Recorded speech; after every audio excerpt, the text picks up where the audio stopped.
Looking to start over, maybe a new opportunity, maybe just add to the knowledge base, we've got you covered, plus producer updates and new Q&A and lots more. Crew, let's ranch it up. Good day, everyone, and thanks for riding with us on this all-new episode of the Ranch It Up Radio Show. I'm Jeff Tigger Erhardt. A big thank you goes out to our partners, the DLCC Ranch, the world-famous Miles City Buck and Horse Sale, Pharma10, and Imogene Ingredients, the Tri-State Livestock News, the Farmer and Rancher Exchange, and the Fence Post, Westway Feed Products, Allied Genetic Resources, Livestock Market, Equine Market, and AuctionTime.com, RFD TV, the Cowboy Channel, and Wrangler. Cow Country News, you know, the cow stuff. Our top news story, a recent Iowa State University study says United States beef packers are openly employing multi-plant coordination to maximize profits.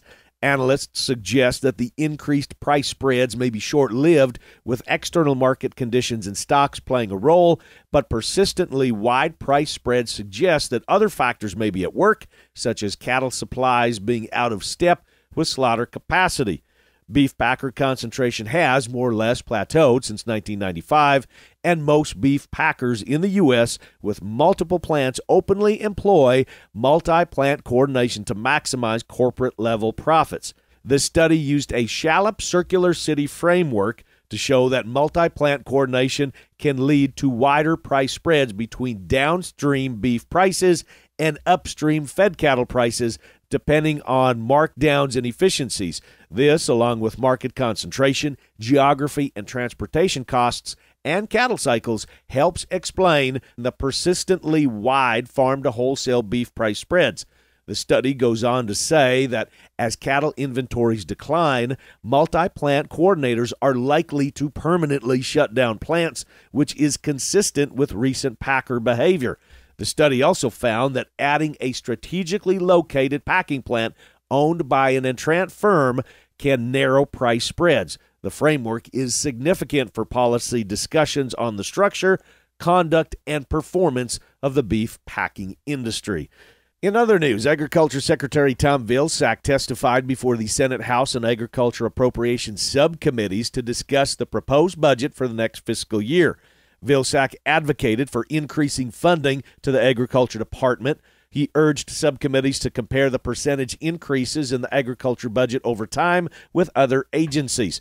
During his address, Vilsack emphasized that President Biden has proposed $213.2 billion for USDA programs, of which approximately $180.6 billion is mandatory funding. He also expressed concerns about Republican proposals to make across-the-board spending cuts if Congress agrees to raise the debt ceiling, warning that such cuts could have severe consequences. During the hearings, Vilsack addressed various concerns, including chronic wasting disease in elk, moose, and cattle, as well as subsidized rural housing, school meal nutrition rules, and PFAS research. Several senators and representatives expressed concerns over the concentration in the slaughter industry, cattle identification tags, and defining rural areas. And finally, the nation's producers are expected to plant 92 million acres of corn this season, 4% more than in 2022. That, according to USDA's National Agricultural Statistics Service. Planted corn acreage intentions are either up or unchanged in 40 of the 48 states the agency surveyed while preparing its prospective plantings report. The largest corn planting increase is expected in North Dakota, where producers estimated will plant 800,000 more acres than were planted in 2022. That, again, according to the National Agricultural Statistics Service. The planted area of corn from Arizona to Idaho will set new records if producers surveyed realize their projections. Wholesale report time. Here's where we are starting out in Whitman, Nebraska. Keneally Angus, 111 older Angus bulls averaging 10,092. 89 yearling bulls coming in with an average of 11,278. And then 6 open heifers, an average of 18,000. I believe a successful sale all the way around. Leachman Cattle Company of Colorado, their spring bull and female sale, 458 yearling stabilizer bulls, averaging 66.30, 160 open stabilizer replacement females, averaging 25.70. On to Montana, Coleman Limousine Ranch, their 45th annual production sale, 90 bulls, averaging 62.18. Staying in Montana, but going to the Charolais side, the Bruckers came in, and they had 68 long yearling bulls with an average of 49.19, 538 yearling bulls with an average of 47.27 for a total of 606 bulls coming in with a cumulative average of 47.56. And wrapping up with a sale barn report, heading to Stockman's Livestock in Yankton, South Dakota, the fed cattle kind. Here's where we're going. $15.69 are the steers. They were black. They came in at $1.79. Then here's another swath of black steers. $15.14. They were drug-free, coming in at $1.78. If there are some sales or some barns that you would like me to report on, just fire me an email, ranchitupshow@gmail.com, and you can call and text me 24/7 at 707-726-2420. Yeah, hey, this is Dar, guys. Remind everybody about the DLCC Ranch 31st production sale on April 15th. Getting ready for the sale, and hopefully everybody can make it. If not, go online at Superior and look at the cattle. It's online at our website, DLCC Ranch. And if you have any questions, feel free to contact any of us at the DLCC Ranch. And definitely we have a really stout set of bulls. And I know everybody in the C-stock business, they have a stout set of bulls, but I can be mindful that these front of these bulls are as stout as you can find anywhere in this land. And I think there's really put some pounds with some calves next year with these bulls, and plus keep those maternal, females back on the heifer side. So we're blessed, I think, to have a good set of cattle and the females as well. So, come take a look or look at them online, and we'll be glad to help anybody with any ideas you have. The DLCC Ranch, South Devon's Pound Maker and Navigator cattle sell at the ranch April 15th in Pierce, Minnesota. Head to dlccranch.com to view sale books, which are online as we speak, along with videos. Many of you have reached out asking for more information about feed efficiency, how it works, how it's measured. Well, this topic is a long one that we could really dive in the weeds for months and months and months on end, but we are going to slowly but surely pull back the layers on this. Our friends from Vitelli will be joining in the conversation from time to time. But to get some dynamic, some Q&A, some dynamic Q&A going, I'm bringing in Jim Jensen with Lucky 7 Angus. We've had Jim on the show a few times before visiting with us about his program and how feed efficiency affects his cattle. Now, Jim, good to have you. This is just kind of a little introduction to what we're going to be doing. And as you said, it is okay for me to push back as we go forward to ask these questions of why, and really ask the questions that so many are wondering. But first, just give me a quick recap of your sale and how it did, and then tell us why we're going to be diving into these topics. Well, the sale was extremely well received this year.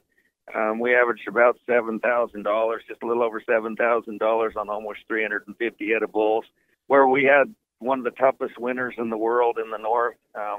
All of the cowboys showed up. We probably could have sold 200 or 300 more bulls. I guess everybody's wondering about this feed efficiency because it's never happened in the cattle industry. Nobody's ever really delved into it. The chicken industry, the pig industry, and the dairy industry has absolutely proven it out and had it for 35 years. But because of the system that we're in right now, nobody truly believes in this feed efficiency. And so they're always questioning your feed efficiency. They don't know what it is. Is it easy fleshing cattle? What is feed efficiency? Well, we've got data, scientific proven data, that'll prove that cattle can survive on less food. Doesn't have anything to do with the easy fleshing cattle or anything like that. They can just survive on food, which creates cattle that can breed up better. So the question always is, how do we study, how do we understand feed efficiency? Well, we're the number one feed efficient program in the world, and it is the question right now. If you have questions for Jim, you can fire them our direction because, as I mentioned, we are going to, over the next several months, be going over these topics, bringing more awareness to the efficiency of cattle and how feed intake affects it. We're talking dollars and cents. Looking for that new opportunity? Maybe you just want to add to the portfolio. Well, we bring you some options. The Ranch It Up Radio Show will be back right after this. The Tri-State Livestock News, what ranchers read. Stop by your local sale barn or livestock center and grab the latest issue of the Tri-State Livestock News. From the latest cattle market reports to various news stories within the ag industry, the Tri-State Livestock News covers it all. You can also check us out at tsln.com. And for those of you that might be interested in subscriptions or advertising, please give me a call, Tracy Hawk, at 406-951-3211. The Tri-State Livestock News, what ranchers read. Before you purchase your next set of bulls or females, remember this. The seed stock business is about genetic improvement and customer service. Allied Genetic Resources understands this as well as anyone. Marty Ropp with Allied. That's our charge as seed stock producers is people look at us and you've got to make genetics that work better for us. We see that charge, we understand that charge, and we're going to use all the tools we can to get there. Allied Genetic Resources, where the mission is commercial customer success, period. LivestockMarket.com puts you in control when buying or selling commercial livestock, seed stock, or show stock. The easy-to-use online platform at LivestockMarket.com offers private treaty, online auction, and live auction internet bidding. Animals are sold before they ever leave your place. And with LivestockMarket.com, there's no middleman. Buyers connect directly with livestock and hay producers. There's no easier way to find buyers for cattle, sheep, goats, pigs, and hay. Sell on your terms today with LivestockMarket.com. The Ranch It Up Radio Show, the most information packed into a 30-minute program that you can find. It's your all things ranching newscast, and so glad to be with you. Questions, comments, concerns, criticisms, call or text us at 707-RANCH20. That's 707-726-2420. Email ranchitupshow@gmail.com. And on social media at Ranch It Up Show. Well, looking for a change, maybe it's time to perhaps stay in the industry but change your career or get additional training, add to the CV, the resume. Check out the King Ranch Institute for Ranch Management. Rick Machen, great to talk with you again. We'll get into more about the master's program right quick, but first, your facility has expanded. Congratulations. We were blessed to be gifted about an 8,000-acre ranch just about an hour south of San Antonio, 2 hours north of us. It's not a big property. It's going to be a 300-cow deal, we think, but it's going to be a living learning laboratory for our students.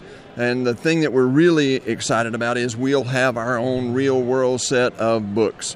So when we do our managerial accounting and teach our students, instead of developing a fictitious ranch, we're going to have our own books, and they're going to be real world. And so we're excited about that. Real responsibility. The real responsibilities. We were gifted the ranch, given a little bit of seed money, but we're going to put our money where our mouth is, and we got to manage it and make it profitable. Now let's back up just a tick and talk about the program, which is so extremely successful. Those may be looking for a change. Now, pay attention. So the other great thing is we're celebrating our 20th anniversary this year. Congratulations. Yeah, absolutely. The Institute was founded in 2003. The King Ranch family was instrumental in that. They could see the need for professional ranch managers to manage large, complex ranches 20 years ago. So they founded the program. We're on the campus of Texas A&M, Kingsville, right there surrounded by King Ranch. It's a 2-year Master of Science program. So we only have 6 students at any one time. We get 3 every fall. And if the program works like it's supposed to, and it does, we graduate 3 every spring. So 2 cohorts of 3 for a total of 6. So we get a lot of hands-on, one-on-one time with the students. In addition to that, then, for those that don't want to come back to grad school, we have an outreach education program that consists of a series of 10 or 11 lectureships. Most of those are 2-day, and they're done every other year. And then we have our annual symposium in the fall, usually in October. And those are the educational opportunities we have for folks that don't want to come back to grad school. But I know a lot of people that are looking at it and saying, I would love to do something like that, but when it comes to I can't strap myself with more financial obligation. I can't take on more debt. We've got a solution there too. Yeah, absolutely. So when the King Ranch family and their friends founded the Institute, they gave enough money to endow these scholarships / fellowships for our students. So we put them on the payroll basically when they come back. We're really excited to announce that effective this fall, the base of those fellowships is going to be $48,000 a year. If they're married or married with children, then there's some bonus money that goes on top of that. So we're excited that we've been able to up that ante. We are confident that a prospective student could come back to school, bring their family with them if they have a family, invest 2 years of their time, and advance themselves in their career. One of the best quotes we have is from one of our graduates, Hank Willemsma, who's managing the Beaverhead division of the Matador Ranches. Talked to him before many times, yeah. And he said something to the effect, and I'll probably mess it up, but he said something to the effect of, the 2-year investment I made in the Institute advanced my career 10 years. And we hear that a lot from students. We got 50 graduates that are out there, as to your point. They're from Florida to California. Some of them managing some really big, complex ranches, and we're very proud of them, the network that they have, and the network of cooperating ranches that we have. And with the program, having 6 students at all time, 3 in and 3 ready to graduate, it's one of those where it's an interview process to be able to get accepted, because it's wanting to make darn sure that this is a right fit for you, because this is life changing. And for the right, as we said, for the right person, 50 graduates, very successful, as you said, from California to Washington down to Florida, Maine, and everywhere in between. So this is, it's really a process of getting to know each other. Am I right with that? I mean, visiting with students and making darn sure that this is the absolute best decision for where they are in life and where they want to go. Absolutely. And our program's a little unique in that regard, and thanks for reminding me. We don't take students right out of an undergraduate degree. We require at least 2 years, 3, 4, 5 better, of actual ranch management. Maybe they're, to your point earlier, maybe they're in agribusiness, maybe they're in finance, but they've demonstrated a passion and an ability, the integrity to be involved in the industry beyond that undergraduate degree. And so we require that, and then there's an interview process. A lot of people think, oh my gosh, I'm not going to apply because I'd never get in. If you got listeners, if some of the listeners are interested, please have them look us up on our website, contact us. We're always looking for good students.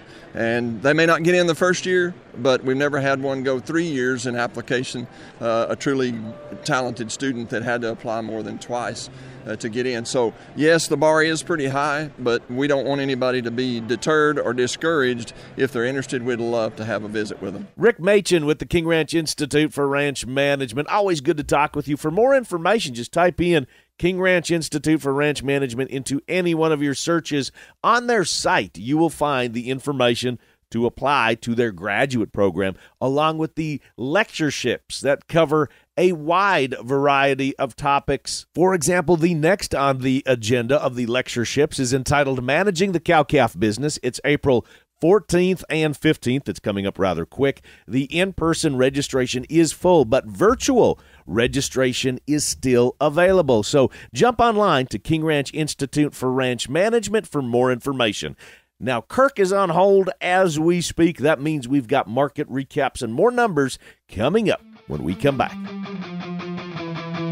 Can I interest you in live calves this winter and spring? How about getting rid of scours? I've talked about Pharmatan from Imogene Ingredients before, and I'm bringing it up now because your cows need to have Pharmatan in their system 90 days pre-calving to help eliminate scours. Pharmatan is now on my team of experts, so if you need some more information or have questions, just get a hold of me. You can head online to PharmatanUSA.com. You can look up Pharmatan on Facebook and Imogene Ingredients, or call 515-745-1639.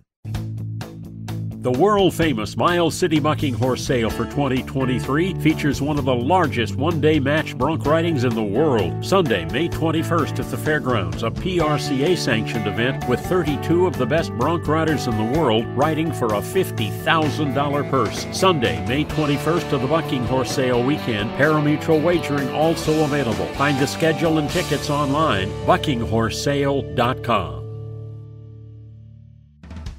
South Devon and South Devon Genetics from the DLCC Ranch. Why South Devon? Well, it's real easy. Composites with South Devon, they can bridge the gap between continental and English breeds. Join us in Pierce, Minnesota, Saturday, April 15th for the DLCC Ranch Annual Production Sale featuring South Devon Poundmaker and Navigator cattle. You've heard me talk about it before. It's the largest South Devon offering anywhere. DLCC Ranch.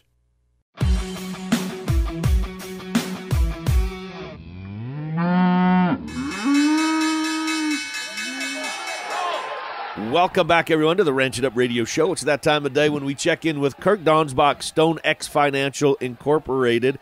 And by the way, for those of you that are just tuning in with us, Kirk, every single week, and I kind of go through the markets. I shouldn't say Kirk recaps the markets for us, gives us some nuggets. We talk practical information, and you can follow along and get more of that by texting the word cattle, CATTLE, to 33777, and you will start getting Kirk's free newsletter, which I would highly advise that you do that, especially when we're going into this summer. And the big talk is recession. Are we going to get there, or when are we going to get there? And then second, this cattle market that a lot of people are saying, is this thing going to go to the moon and back again, or what's going on? So to get a better handle on that, text the word cattle, CATTLE, to 33777. With that, Kirk, my friend, good to have you with us as always. And do you want to just jump in the numbers? Is that what you want to do? Yeah, let's do it. As of Friday, March 31st, April feeders closed the week at $200.92.5. That's up $6.27.5 on the week, with the CME feeder index at 193.34. Cash was also up $4.49 on the week. Basis is a negative $7.48.5 versus April futures. That is getting a little wide, so something for our listeners to pay attention to. April live futures closed the week at 168.17.5. That's up 5.05 on the week, with cash trading 166 to 168.5 in the south and 170 to 173 in the north, the highest cash we've seen for quite some time. That left the 5-area weighted average up $4.25 at 168.64 on steers. Our basis was positive 29 cents, so very normalized basis in the live cattle. Weekly slaughter came in at 651,000. That was up 25,000 over last week and 12,000 over the same week last year. Choice boxes printed 282.07 to close the week on Friday. That's up $2.19. In conclusion, December corn closed the week at $5.66.25. That's up 5.5 cents on the week, with a USDA planting intentions report that was bullish old corn, bearish new crop corn, and bullish soybeans. So anything that you think, Kirk, that we should be paying very, very, very close attention to in the near future? The easy answer is yes. It's clearly inflation versus recessionary pressures. And obviously the Dow and the S&P would probably give you the bigger indication of that. As easy as that is to say, it's extremely difficult to kind of interpret all that and get a clear direction of which way we're going. Marty Robb, Allied Genetic Resources, our genetics partner. We have a question for you that comes from a Utah listener, and that is to pull out your little magic 8-ball and give us a market outlook. Now, I know that you're shaking your head and you're saying, I don't want to answer that. I don't want you to ask me that, but I'm going to anyway. How do you feel about this market today and then also going forward? Well, I mean, everybody's got a crystal ball. Right. I see from a fundamental standpoint, I see no reason why the feeder calf price and/or harvest prices don't continue to go upward. The crop outlook I think is going to be big. How planting goes, if people feel like there's going to be a little better grain prices, a little more favorable for beef cattle producer grain prices. But the fundamentals, cow numbers and supply of calves is absolutely in our favor, and it takes a while for that to recover. There'll be more heifer retention this year than there was last year, assuming that we have a relatively normal precipitation year. And the year is starting off precipitation-wise, in some places way too much. Mm-hmm. People that are making feed will forget it was too much here before too long. The whole country hasn't healed up, but a large area in the beef cattle producing states has got ample water going into spring, and that's different than it has been for a couple of years. Hey gang, Mark Banzi with LivestockMarket.com and EquineMarket.com. I wanted to take a minute and bend your ear about our April 26th spring ranch, rope, and barrel horse online auction. We started doing this special sale last year, and it was far and away the most popular horse sale of the year. So we're doing it again this year. The sale is going to feature both registered as well as grade horses, and they're all going to be ready to go to work for you on the ranch or in the feedlot, in the arena. Listings are still coming in right now. I will be back at you next week with a full sale bill, but right now horses are still being added to it. If you want to sell a horse on this sale, you have up until Wednesday, April 12th, to get us the photos and videos on that horse. If you got questions about selling or bidding on the sale, give us a call at 844-228-0488 to visit with one of our equine marketing reps. They will walk you through the whole process. Otherwise, you can always check us out online, or you can submit a horse online at equinemarket.com. Thanks. Bye. I tip my hat to you, from one legend to another. Before we say fairly well, I want to wish a happy Easter to each one of you and yours. I know this has been a crazy season with calving and too much snow and too much rain, not enough rain, with tornadoes, the weather, everything has been kind of going against us, it seems, many times. But please take the opportunity to spend a little bit of time with friends and family, and happy Easter. And now that's going to wrap it for today. A big thanks from our crew to yours: Jim Jensen with Lucky 7 Angus, Marty Ropp with Allied Genetic Resources, Dar Geis with the DLCC Ranch, Mark Vanzi with Livestock Market and EquineMarket.com, Rick Machen with the King Ranch Institute for Ranch Management, and Kirk Donsbach with StoneX Financial Incorporated. A big thank you goes out to our partners, the DLCC Ranch, the world-famous Miles City Buck and Horse Sale, Pharmatan and Imogene Ingredients, the Tri-State Livestock News, the Farmer and Rancher Exchange and the Fence Post, Westway Feed Products, Allied Genetic Resources, Livestock Market, Equine Market, and AuctionTime.com, RFD TV, the Cowboy Channel, and Wrangler. And crew, so glad y'all came with us one more time as we ranch it up. Be sure to like and follow us on Facebook at Ranch It Up Show, our email, ranchitupshow@gmail.com, and call and text us 24/7 at 707-726-2420. That's 707-RANCH20. Spread the good word and join us again next week, where it's always Tigger approved. Stay ranchy and ranch it up.